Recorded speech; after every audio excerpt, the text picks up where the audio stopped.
Welcome to Manawaker Studios Flash Fiction Podcast. I'm CB DeRogi. A quick note before we begin. Want to know more about one of the authors featured on Flash Fiction Podcast? Check out manawaker.com for contributor bios. This week, The Frozen Hive of Her Mind by Deborah Walker. My sister came to my mother's funeral. She stood at the gates watching my uncles carry the coffin from the flower-lined hearse. She was a pale ghost, standing apart from the rest of the mourners. Rose looked exactly as I remembered her. I hadn't seen her for 12 years, but she hadn't aged. I touched my hand to my hair, streaked through with gray. Terminal cancer does that. Slowly pulling its victim toward its breast and swiping its vicious claws at the grieving family, bleeding the life out of them. I had sent word to Rose when my mother was first diagnosed. She was late, too late. When she tried to enter the church, Reverend Joyce stepped in front of her. He stood with his arms crossed at the threshold of the church. "Your kind will not enter here," he said. Dad came to reason with him, and there was a scene. Reverend Joyce had always seemed such a tolerant man. It surprised me to see him sputtering with righteous hatred.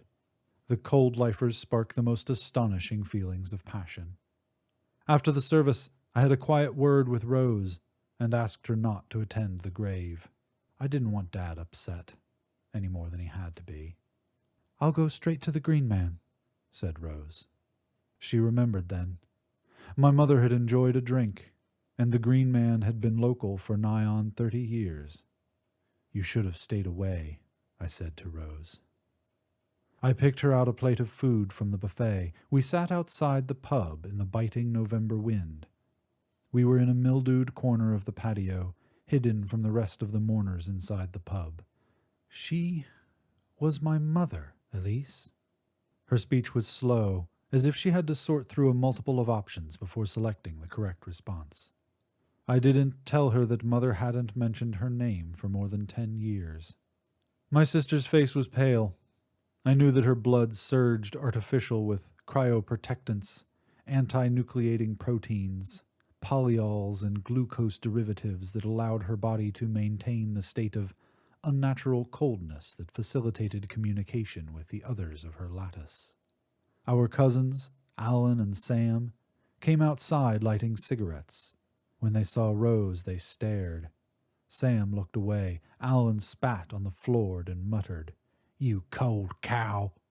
My voice was tight. "This is my mother's funeral." Alan gave Rose one last look, then nodded. They both went back indoors.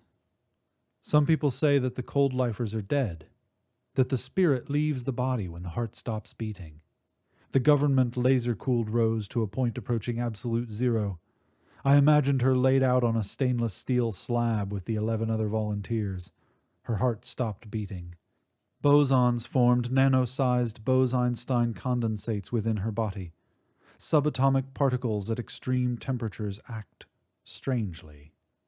The bosons in Rose's body reached out and became entangled, linking Rose to the nascent lattice mind. "Where are the others?" I asked. "Most of us are in the observatory, listening to the whispers from the Bowtie Nebula." I nodded. The Bowtie Nebula was 5,000 light-years from Earth. It was the coldest natural place in the universe. Bose-Einstein condensates form in its heart. Cold lifers can communicate with entangled particles regardless of distance. Distance was meaningless to cold lifers. I wondered if time was also meaningless to my sister. "Are you cold, Rose?" I asked. I rubbed her fingers, trying to rub a little warmth into them. "You feel cold. Are you happy?" I wanted to ask her, but somehow I couldn't find the words. She was a cold lifer. It seemed to me that she was changed immeasurably from the sister I once knew. Taken to the point of extreme and slowly revived, the cold lifers changed. Their blood sang with odd substances. Their cells reached out and grew in strange, endless patterns. I hoped that she would live long enough for the lattice minds to gain acceptance. As part of the hive mind, Rose was incredibly smart. Government scientists couldn't measure how smart they were. The government could appreciate, though, the technological advances that the Cold Lifers were bringing. We were, the government repeatedly told us, standing on the cusp of incredible change. Would the Cold Lifers be accepted once the material advantages they generated filtered through to the real world? Would their strangeness be overlooked? Today I laid my mother to rest. My sister is 10 years older than me, but she'll certainly outlive me. Perhaps this was the heart of the hatred that the Cold Lifers so unconsciously initiated. It was the hatred for those who might never die. It was good to see you, Elise. There was no emotion in her words, no humanity behind them. I could see why they were hated. She stood up and walked away. I thought that part of my sister still existed, in that strange frozen hive of her mind. She had looked outward and felt pity. She had wanted to share this moment of loss with her drone sister, who would not outlive the coming of the cold winter.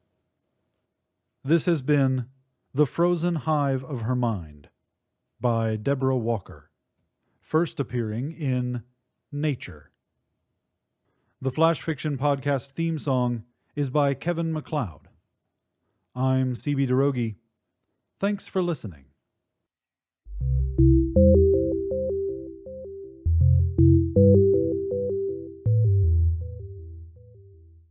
Episode 0117, production copyright 2016, CB DeRogie and Manawaker Studio.